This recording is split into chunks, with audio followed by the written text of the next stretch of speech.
Hi hello नमस्कार मैत्रिणींनो, स्वागत आहे तुमचं माझ्या यूट्यूब चॅनलवर.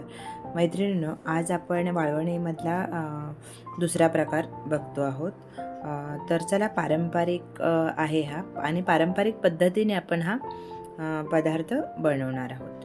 तर चला आपण सुरुवात करूयात. एक स्टीलचा डबा घ्यायचा आहे आणि हे बघा, हे साधारणतः हा एक कुकरचा डबा आहे.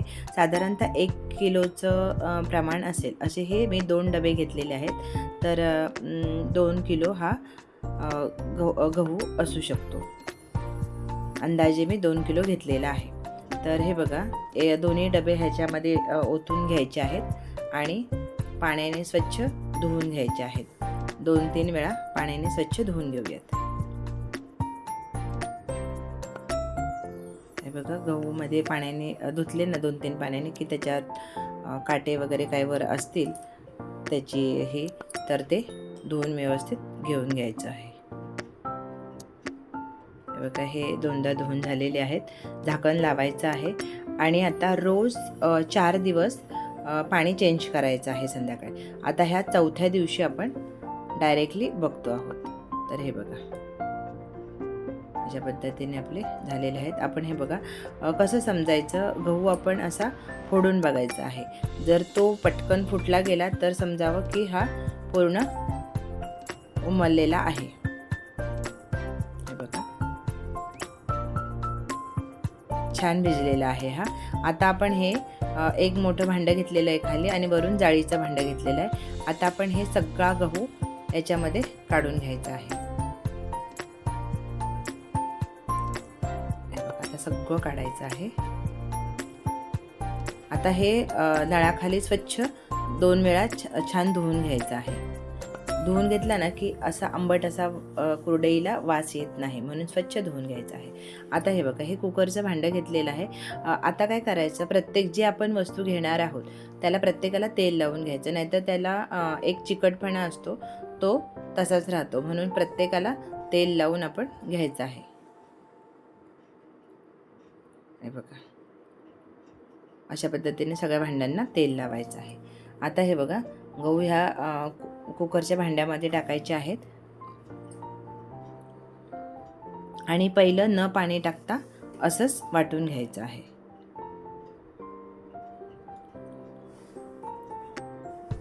हे बघा, जास्त नाही वाटायचं, 1-2 मिनटच वाटायचं आहे. आता ग्लासभर ह्याच्यामध्ये पाणी टाकायचं आहे आणि परत एकदा फिरवून घ्यायचं आहे.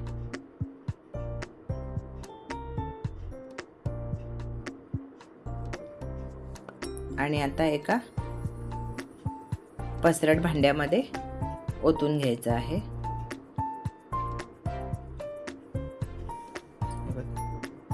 अशा पद्धतीने हे बॅटर इतकं हे पाहिजे, जास्त पण अगदी पेस्ट करायची नाही. आता परत एकदा मी तुम्हाला दाखवते. हे बघा, आता भरून घेतलेलं आहे. आता असंच फिरवायचं पहिल्यांदा.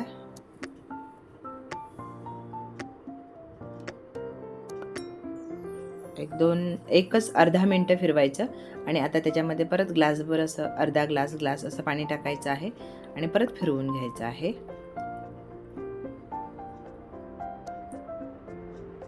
आणि बंद करायचं. हे बघा, हे इतकं झालं पाहिजे. आता अशा पद्धतीने आपण सगळं हे वाटून घ्यायचं आहे. हे बघा, असं वाटून घेतलेलं आहे. आता हे चांगलं असं पुस करून वगैरे असं घ्यायचं आहे. चांगलं मिक्स करून घ्यायचं आहे आणि आता हे पिळून काढायचं आहे. आता हे बघा, अशा गोळे पिळून काढायचे आहेत. जर जमत नसेल तर जाळीवर डायरेक्टली टाकायचं. थोडंसं हार्डच जातंय, आपण जाळीवरच काढूयात. हे बघा, अशा चाळणीवर काढलं ना की बरोबर खाली हे निथळून जातं आणि वरती चोथा राहतो, मग तो पिळायला इजी जातो. हे बघा, आता हे अशाच पद्धतीने आपण असं हे करून घेऊयात. हे बघा, आता हा घेतलेला आहे. परत हा गहू ह्याच्यामध्ये टाकायचा आहे आणि ह्याच्यामध्ये परत पाणी टाकून चांगलं मिक्स करून घ्यायचं आहे. असं चोळून चोळून घ्यायचं आहे. गव्हाचा जेवढा चीक असेल तेवढा 2-3 वेळा असं धुवून धुवून काढून घ्यायचं आहे. हे असं केलं ना त्याच पद्धतीने आता परत करून घेऊयात. तर जाळीवर ह्या ओतायचं आहे. परत आता दुसऱ्यांदा परत एकदा घेऊयात आणि पाणी टाकायचं आहे त्यामध्ये.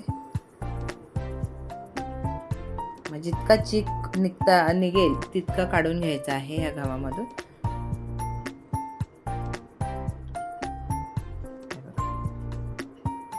आता कमी येताला, आता बस झालं इतकंच.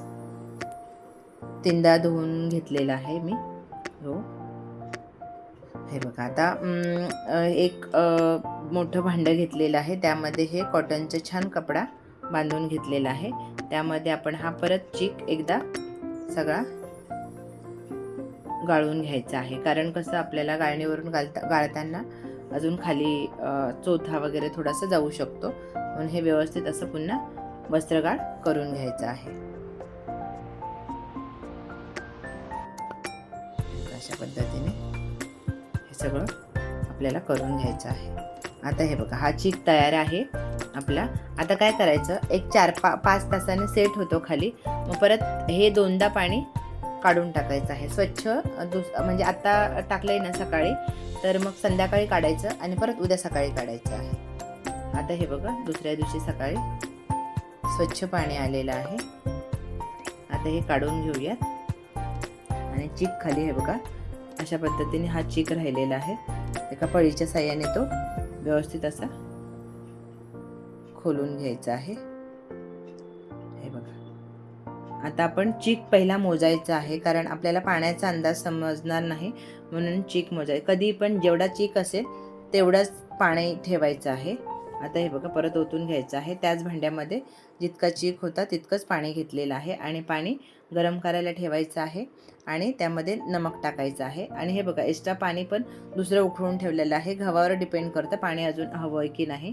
आता पाणी उकळलं की एका हाताने बेलण्याने हलवायचं आणि एका हाताने टाकून द्यायचं आहे. हे माझ्या मुलीला घेतलं होतं 1-2 मिनटं.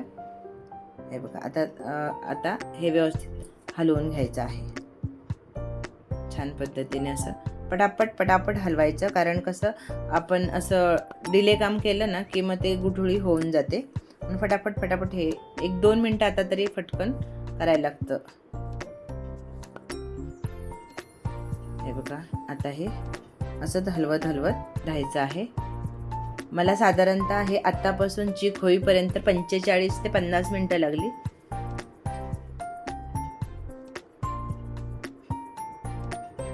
हे बघा असं खालीपासून व्यवस्थित असं मिक्स करून ढवळून घ्यायचं आहे. जोवर ते घट्ट होत नाही ना. आता हे बघा आता थोडंसं हळू केलं तरी चालेल, पण जोवर घट्ट होत नाही तोवर ते सतत हलवत राहायचं. हे बघा किती स्मूथ झालेलं आहे ना हे. हे बघा हलवत राहायचं आहे. मैत्रिणींनो, हा व्हिडिओ कमीत कमी मी 8 दिवस करत होते, तर प्लीज एक लाईक नक्की करा. हे बघा आता हे सगळं बेलण्याचं काढून घ्यायचं आहे. पाण्याचा हात लावून पटापट काढलं जातं. हे बघा आता आपण ना हा सगळा चीक एकत्र असा करायचा आहे आणि झाकण ठेवायचं. आता हे बघा असं दाबून घ्यायचं आहे. पाण्याचा हात लावायचा आणि हे बघा अशा पद्धतीचा पाण्याचा हात लावायचा की हाताला आपल्याला अजिबात गरम लागत नाही असं पाणी लावलं की. आता झाकण ठेवायचं आहे मंद गॅसवर. कमीत कमी 10 मिनटं आता असंच ठेवून द्यायचं आहे. हे बघा आता 10 मिनिटांनी बघूयात. हे बघा 10 मिनिटांनी आता परत पाण्यामध्ये हे चमचा बुडवायचा आहे आणि व्यवस्थित असं मिक्स करून घ्यायचं आहे. बघा किती स्मूथ चीक झालेला आहे. खूप छान आहे. मैत्रिणींनो, जर माझे व्हिडिओ आवडत असतील तर लाईक करा, शेअर करा. चॅनलवर नवीन असाल तर चॅनलला सबस्क्राईब नक्की करा. हे बघा, आता आपल्याला अजून एक 10 मिनटं परत झाकण घालून ठेवायचं आहे. चांगलं मिक्स करून घ्यायचं आणि व्यवस्थित एक जागी करून घ्यायचं आहे. खालीपासून हलवायचं हा, नाहीतर मग खाली लागून जाईल. आणि गॅस मिडियमच ठेवायचा आहे. हे बघा, पाण्यात बुडवलं ना की चिकटत नाही. आता साईडचं पण अशा पद्धतीने हे काढून घ्यायचं आहे.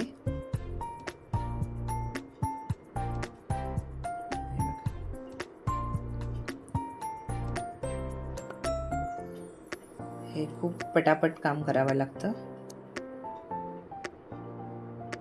हे बघा, आता परत आपण पाण्याचा हे करून असं टॅप करून टाकायचं आहे. असं सगळं ह्याचं काढायचं, आजूबाजूचं पळी त्याचं, आणि असं दाबून घ्यायचं आहे त्याला. पाण्याचा हात लावला की काही नाही होत, चिकटत पण नाही. आणि जवळ चिकटतं ना तर होत झालेलं नाही असं समजायचं. आणि आता चिकटायचं बंद झालं की जवळपास झालेलं आहे. अजून आपण 10 मिनटं ठेवून देऊया. हे बघा, 10 मिनटांनी आता हे बघा, अशी ताळ सुटली ना खाली, असं झालं ना, लिबलिबायला लागलं ना की समजावं आपला चिक अतिशय छान प्रकारे शिजलेला आहे. आता काय करायचं, आपण सगळं हे काढून घ्यायचं आहे. पळी त्याचा पण चिक आपण काढून घ्यायचा आहे. आणि आता हे बघा, टेरेसवर एक असं प्लॅस्टिक शीट अंतरलेली आहे आणि सोऱ्यामध्ये हे टाकायचं आहे चिक, आणि असं व्यवस्थित असे हे करून घ्यायचे आहेत कुरडई. हे बघा, छान पटापट पडले जातात. चिक बरोबर झालेला आहे, जास्त घट्ट पण नाही झालेला, जास्त पातळही झालेला नाही. अतिशय छान प्रकारे हा चिक झालेला आहे. हे बघा, जवळपास आपलं झालेलं आहे. आता 4 दिवस झालेले आहेत. 4 दिवस छान उन्हामध्ये सुकून घेतलेलं आहे. बघा आता कुरडई किती छान झालेली आहे. अजून थोडे दिवस जर अशी राहिली, आता नवीन आहे तर इतके फुलते. थोड्या दिवसांनी खूप छान अजून फुलायला सुरुवात होते. जशी जुनी होईल तशी जास्त फुलते. तर चला मैत्रिणींनो, वेळात वेळ काढून तुम्ही माझा व्हिडिओ पाहिल्याबद्दल मनापासून धन्यवाद. उद्या आपण नवीन व्हिडिओसोबत किंवा नवीन रेसिपीसोबत पुन्हा भेटू. तोवर मी तुमची आता रजा घेते. धन्यवाद.